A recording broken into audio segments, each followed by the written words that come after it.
Hey, hey, we are live. This is very cool. Hi, Sarah. Hi. Hi, viewers.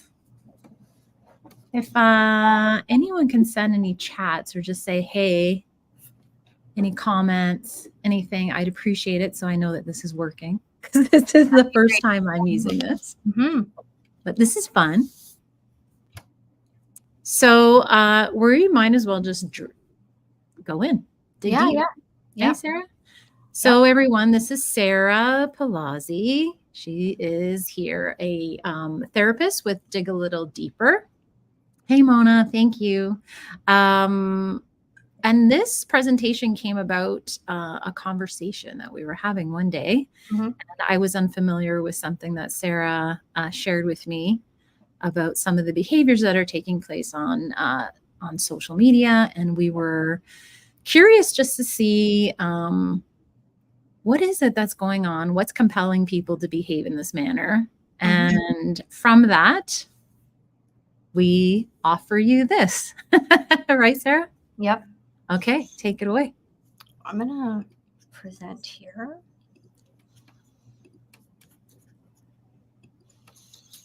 Thanks so much, Sabrina. Absolutely. Seeing the slides perfectly. 1 second. There we go. So that's all good? Yes. Okay, great. Yeah, thank you so much, Sabrina, for that intro. Yep, she's right. This was born from a conversation that we were having based on my own curiosity about what's happening with social media, why it's hard to disengage, why people have a hard time pulling away, if we're spending too much time on our devices. So I guess just some key messages for the presentation would be like, what impact is social media having on us? Do we get influenced by the information that we're seeing? How is it showing up in our behaviors, in our relationships? Do we have any beliefs about ourselves as a result of comparing ourselves to what we see online? We are going to normalize and frame online behaviors, including everything that we're talking about in this presentation, as a coping skill, as a thing that people do that's very normalized in our society, and that's okay. And we're really just exploring the experiences of engagement. It's a conversation. If there is a need with any of the things that we're doing, is there another way of meeting those needs in addition to what we're already doing? So we'll look at behaviors and what that looks like, specifically how social media might impact our interest-based nervous systems. If there's an impact on connection and how we're connecting to others, who do we trust and listen to, including influencers or even people that we know. Is there an impact on identity and how we see ourselves as a result of what we're seeing online? And, as we said, is there a need here with all of this stuff? So if there is one, are there opportunities to cope in a different way, to connect safely with ourselves and others online while still engaging? So I guess in order to distill down what I perceive as happening, I chose 3 different ways of doing that. So the first thing that I observe happening online is just the time that people are spending, the scrolling. We all turn to scrolling for comfort. It's a part of how we unwind. Research suggests that people spend at least 3 hours of their day on social media. Much of this is noted to be either mindless or unconscious or a way to de-stress. It may not necessarily be linked to how they want to be spending their time, but it's hard to pull away. People have a hard time falling asleep at night as a result of this. So there's an increase of stress and anxiety as a result of that. And then sometimes what happens, the other thing that I was curious about is the financial impact. So what we know about doom scrolling, especially at night, is that it can lead to impulsive purchases. And it's not necessarily the purchases that's the problem. What I was curious about is, are people making purchases because they're feeling like it's coming from a place of lack, or they're feeling influenced to buy something, or where does this need to spend money come from? Is it conscious or not? And then perhaps most interestingly or most unique would be snarking. And so I became familiar with this concept. Earlier this year, I went on a deep dive about snarking and what snarking activity is. And so essentially, what it is, let's say, anonymous connection. It occurs mostly on Reddit or in anonymous forums, where users will share commentary on a shared interest or like a various topic. So there are lots of popular influencers or celebrities that each have a Snark page. Some of the content can be a bit lighthearted and just very basic, but then a lot of the content is very negative and critical and becomes very personal to the influencer or celebrity. And I guess I sort of see Snark pages in a different way, or I'm trying to understand it in a bit of a unique way. So I was wondering if the content of these pages, it's all anonymous, so something about that anonymity might make it easier to connect. If the content is negative, why then just not follow that influencer anymore, or not follow that celebrity anymore? What's the need there? So I was thinking about, okay, Snark pages as third spaces, perhaps in the absence of making connections with others in our day-to-day lives. Is it easier to connect this way? I think sometimes people feel that certain sales tactics or things online are not ethical, so they might be ethically motivated to share. It could be cathartic.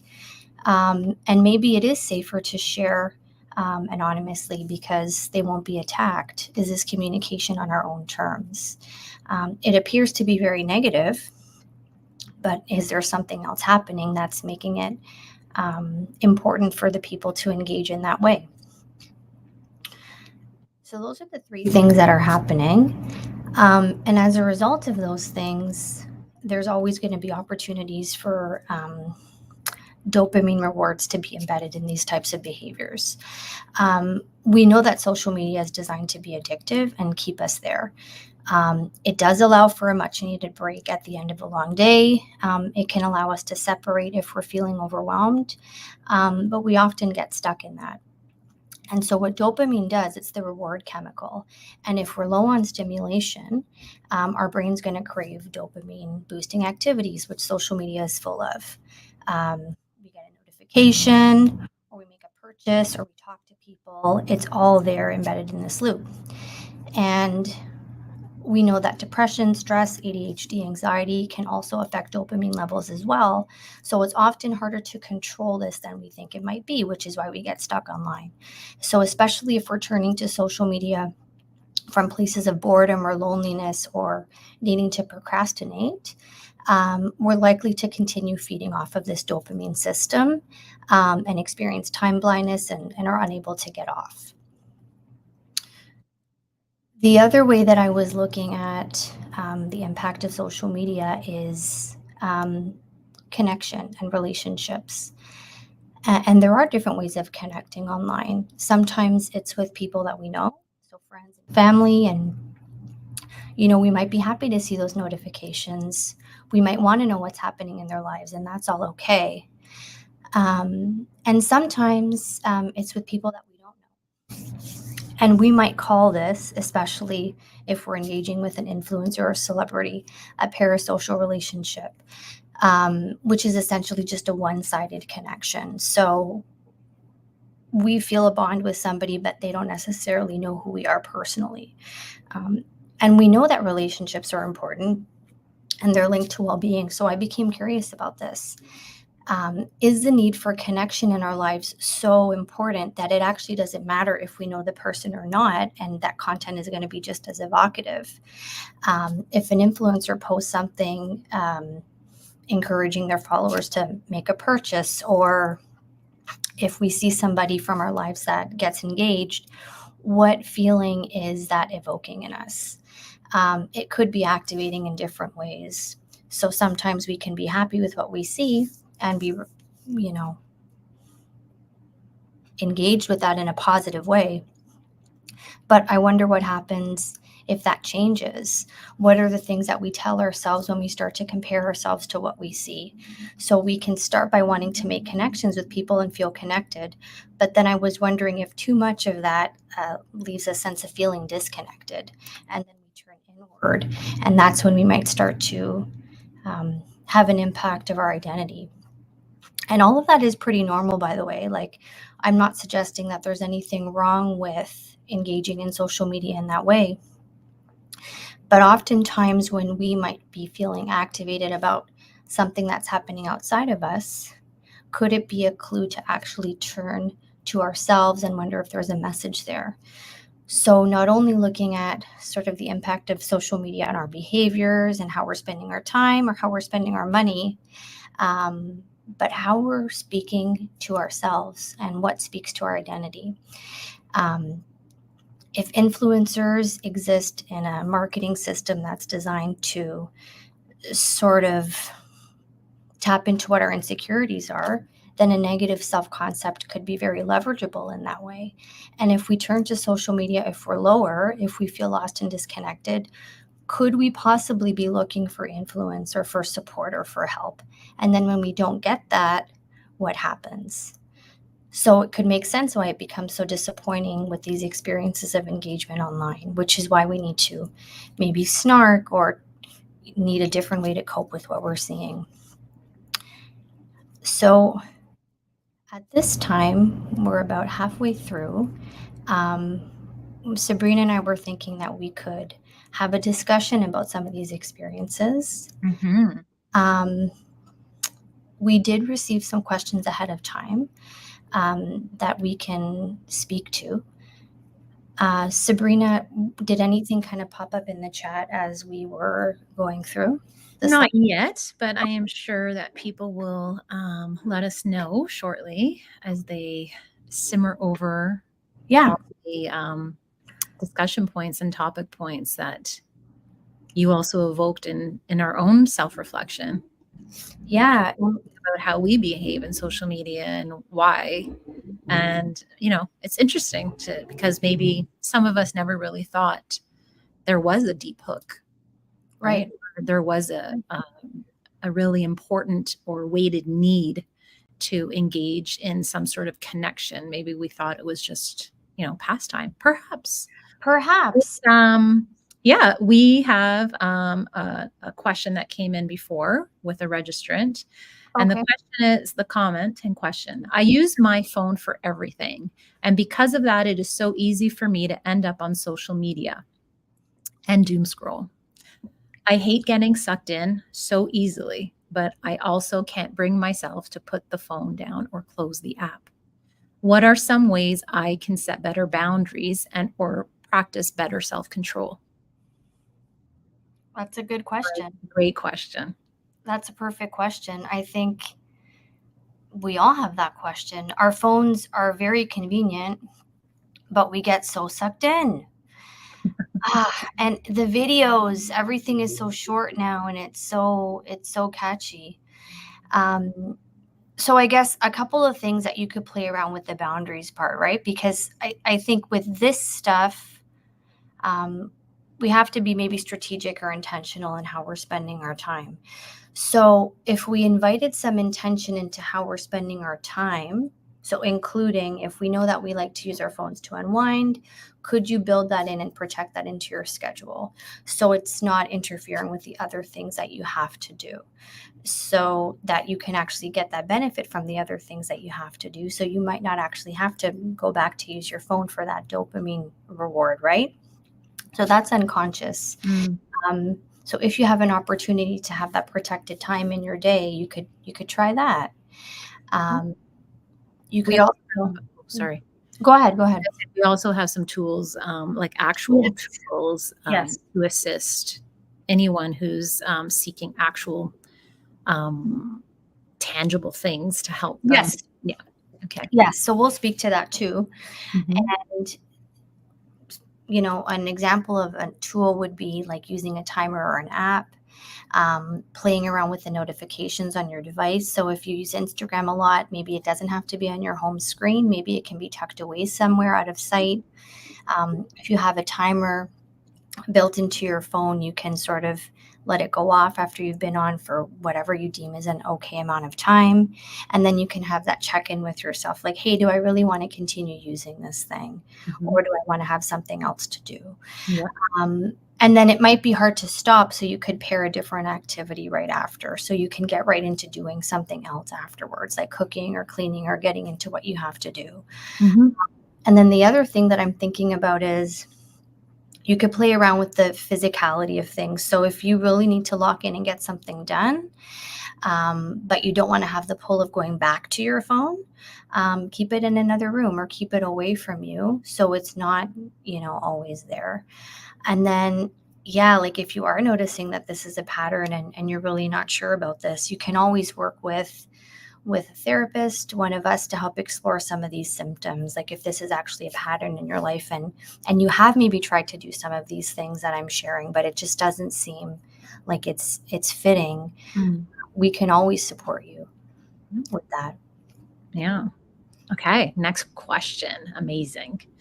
I enjoy catching up on how friends, family, and people I Mhm. haven't spoken with in a while, how they're doing by seeing their posts on social media. Sometimes this is fun and fulfilling, and other times it's depressing because I feel like I'm comparing myself in negative ways. How do I find a middle ground where I don't feel out of the loop of my generation's way of staying connected? Another great question. Another great question. And that really speaks to, it doesn't matter who we're connecting with online, things can be evocative, right? Mhm.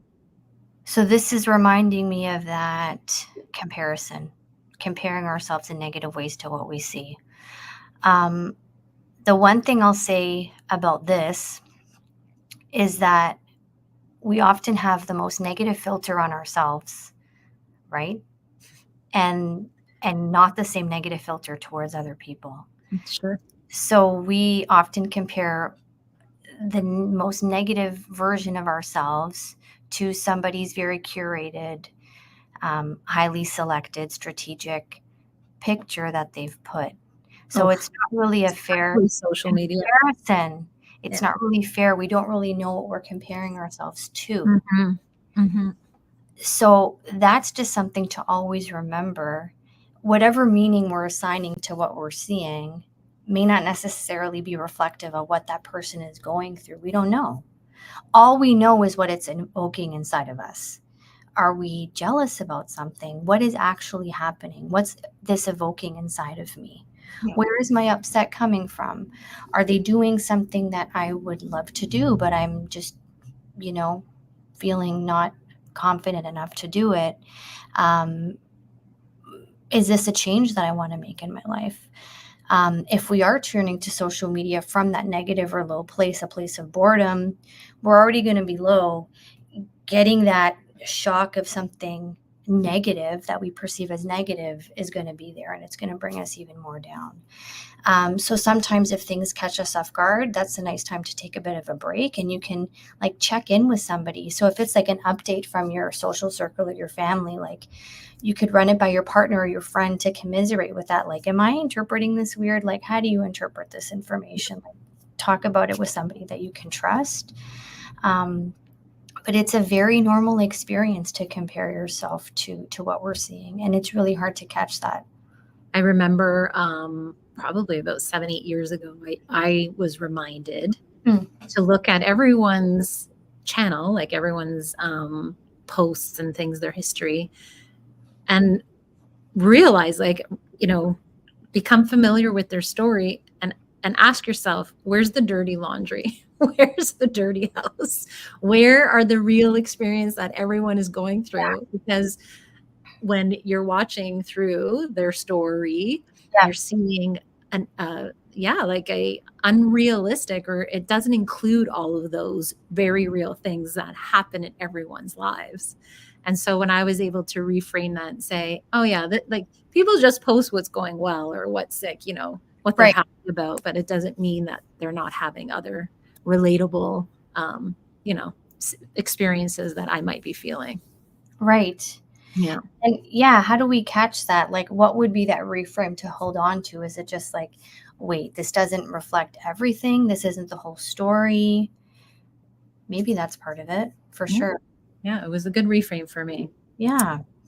Okay. These are great questions. Yeah. What is too hard to deal with so we distract and disengage with social media? Or is it not that serious and we just need a break from life? I don't know.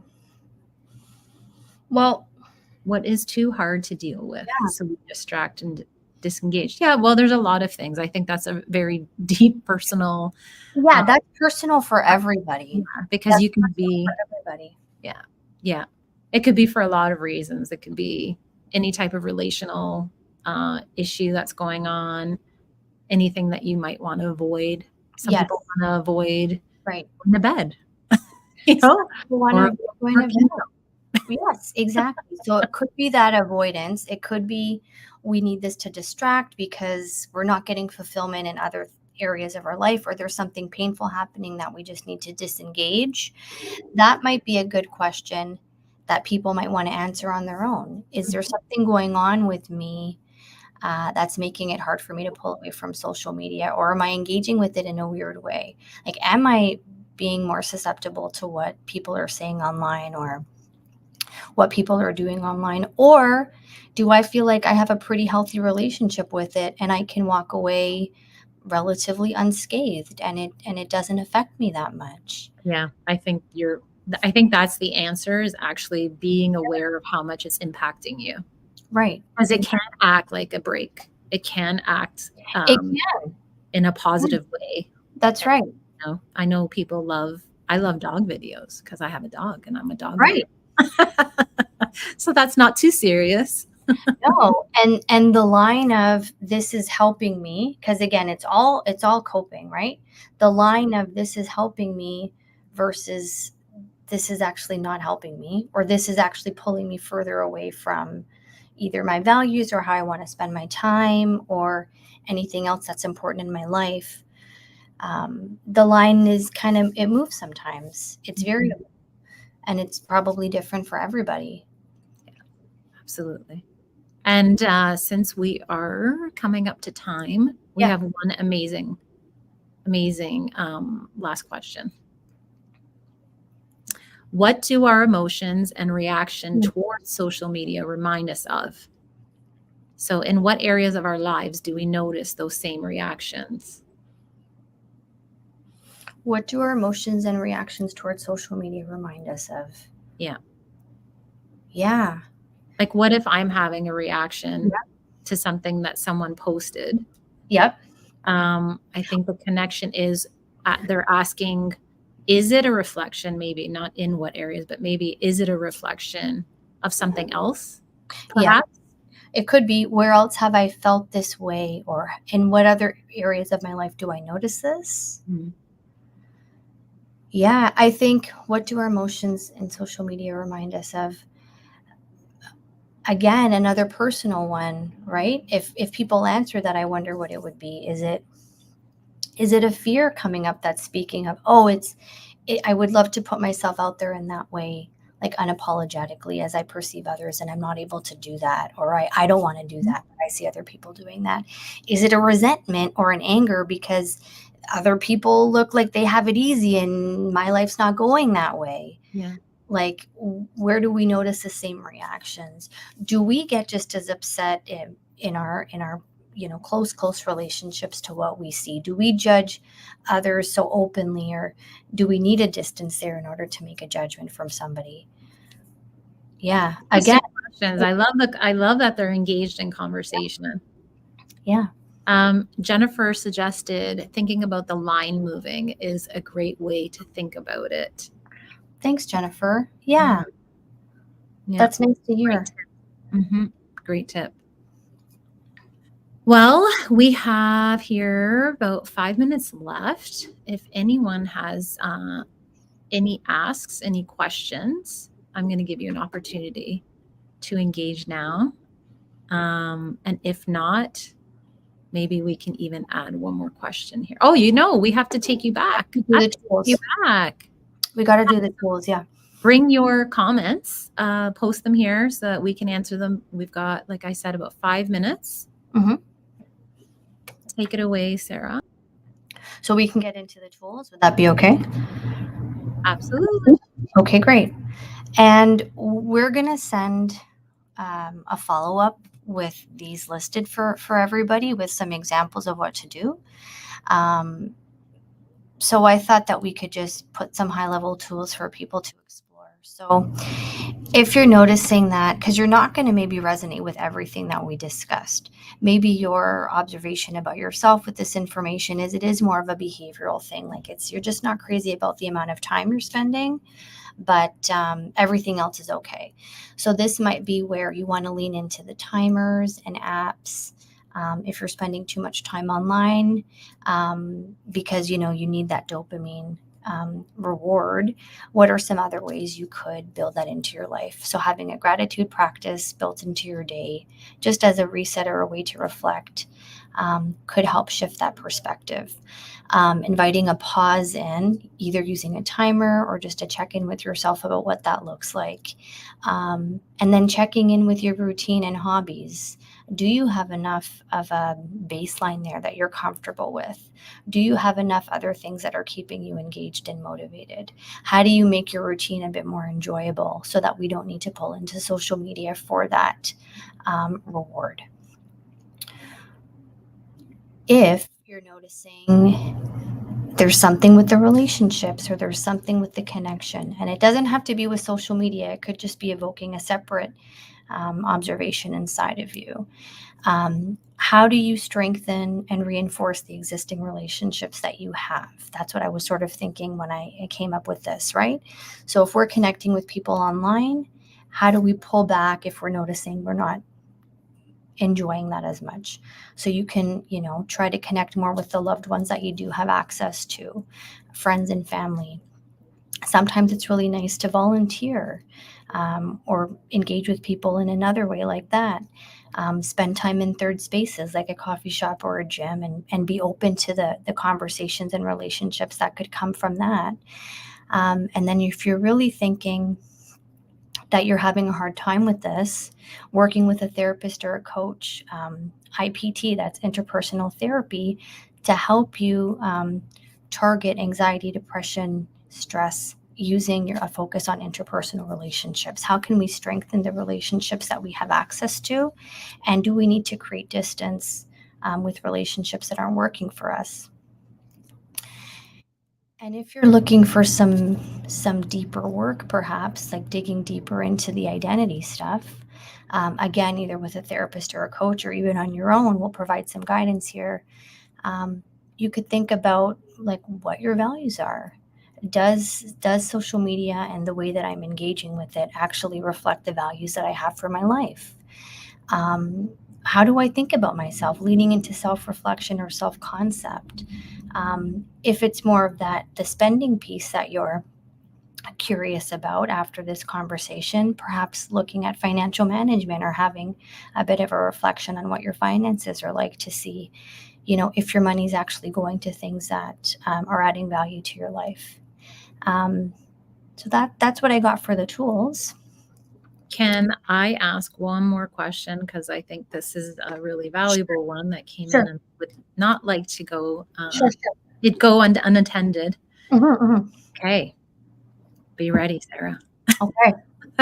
I'm ready. Any advice for people who follow influencers that share similar experiences, struggles, diagnoses without over-identifying with it?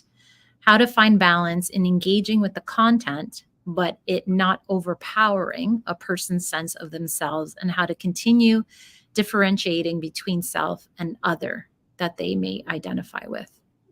Great question. That's a great question. And it's tough because with influencers, there is that relatability aspect. It's like, we're the same. Like there's that sameness, right? That's sort of part of the appeal and part of the hook. Yeah, that's feeling like I belong. That's feeling like I belong. Yeah, because they're of that commonality. because we're of that commonality. Can you repeat the first part of that? Yeah. So, any advice for people who follow influencers that share similar experiences, struggles, diagnoses without over identifying with it? Without over identifying with it. So I'm understanding that without that person engaging with that influencer's content over identifying. I'm interpreting it that way as well. That I think that there are some people who maybe pedestalize or like really Right. get so hooked in that person who's speaking that same language, so to speak. Right. But then how do we unhook from this? I joke, and I think sometimes it's like a spell that's cast on some of us, right? Because I it think it feels can be. so good for someone to finally understand us, for someone to finally be relatable.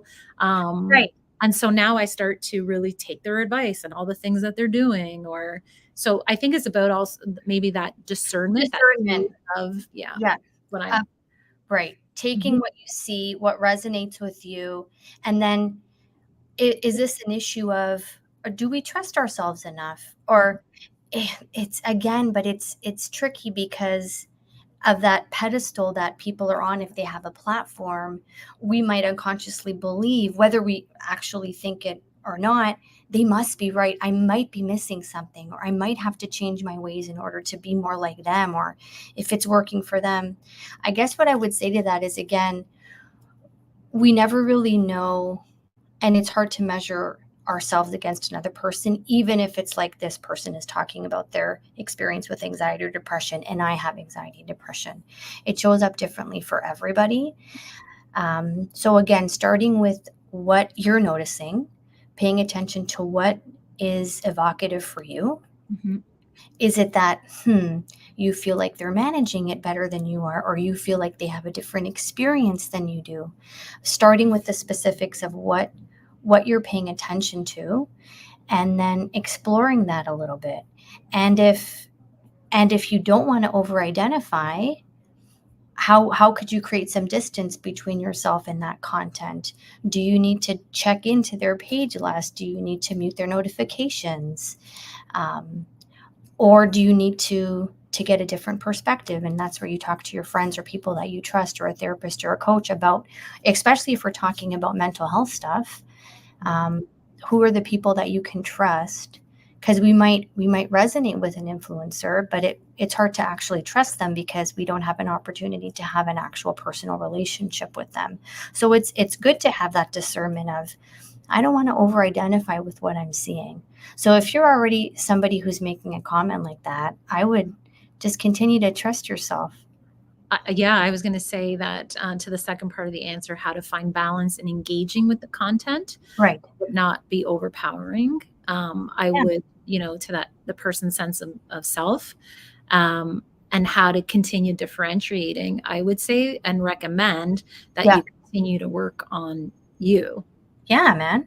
Like this is, keep building yourself up so that you have that ability to discern, to Yes. see yourself in it. Um, Yes. so there are tools to get there. There Yeah. are tools and ways to do that and to get there. Yes. Did anything else come up? I can hang out for a couple more minutes. Um, If yeah, that person more is too tips. prolonged. We got Yeah. another tip. Finding hobbies or ways to spend time away from any kind of screen has helped minimize the addictive pull of Great. social media. Sometimes, not always, it's work Yep. in progress, which you're right. Life is work in progress. It's always progress. Yeah, of course. And then Jennifer agrees. Yes, influencers may be thinking they are more educated or qualified to talk on it because it's posted online. Mm. I believe that's speaking to the influencer Yes. themselves. So again, being lost in this culture or Mhm. of social media, right? Like it is something new. It hasn't been around, for centuries or and I think we have to sometimes come back to that sense of self and learning and reminding yourself, what are my values? Mhm. The more we do values work, we know has proven to help with discernment and self-esteem and coming back to fulfillment. So that's important for you if anyone's going to take that away. Values work is a key point. Would you recommend an IPT? Of course. Yeah. Interpersonal therapy, 100%. Any other modalities maybe that you would dip into and explore? I Techniques? love I love the values. I think the discrepancy often comes if because we don't always understand our behavior, or we don't often behave in ways that are conscious. Sometimes we just get stuck in cycles, or we repeat patterns. Yeah. And we act in ways that we either don't understand, or don't necessarily want to do, but we can't stop. A lot of these things are maybe modeled for us, like, our relationship's safe. Do we gossip about people? Is that what we learned how to do growing up? Is that what we saw growing up? Do we spend money for a quick fix? If people perceive us as looking good on the outside, if that was modeled for us too, does that contribute to the feeling empty because it's not quite matching it? It's like, once you get that box delivered to your door and you still feel the same, what's that like? Yeah. We're trying to feel better, but we don't always understand our behavior. So just really working with people to understand, where is this behavior coming from?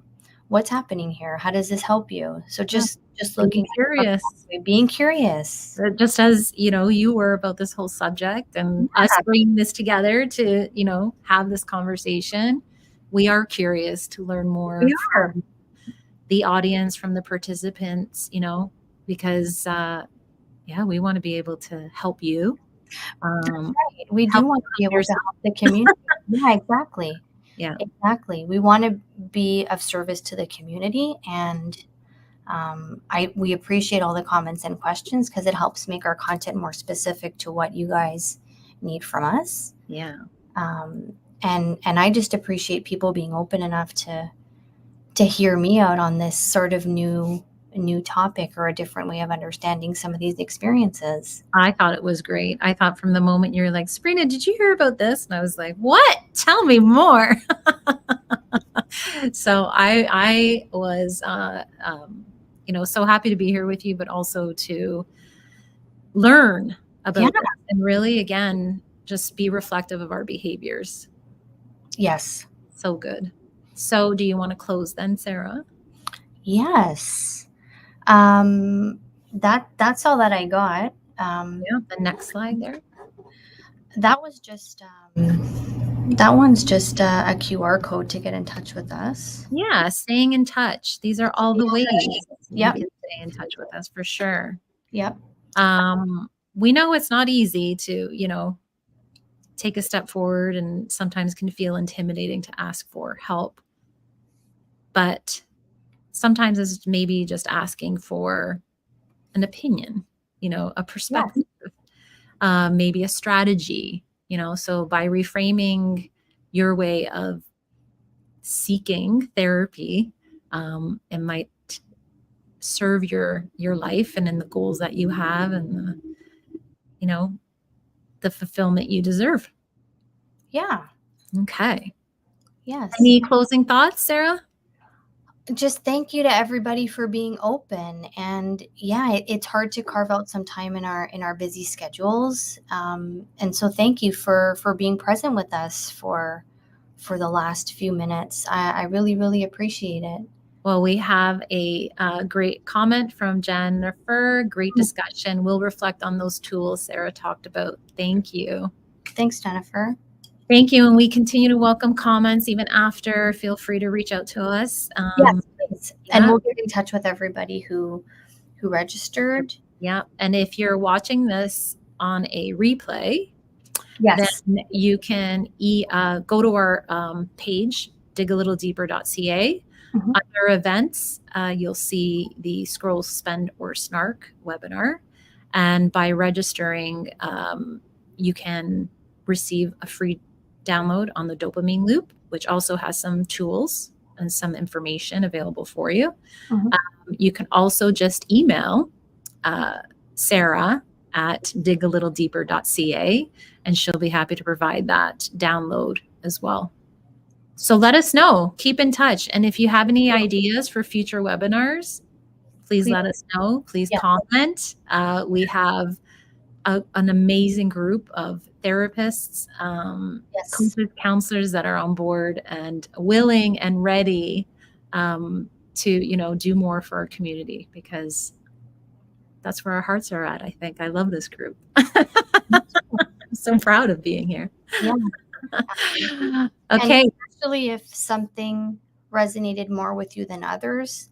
So if maybe the snarking thing wasn't so much relevant, but more about the spending part or that impulsive purchases or just that scrolling part, we are sort of developing different possibilities of extending this type of information to you guys. So feel free to get Let back us to know. those specifics. Yeah, Yeah, exactly. absolutely. Okay. Thank Thanks. you, Sarah, so much. You. Thank you, everyone, for joining. Thank you, those for watching the replay. Thank you, thank you, thank you. This is just a great first start, I It's think. fun. Yeah. Thank you. Okay. Take care. Thank you. Bye. Bye.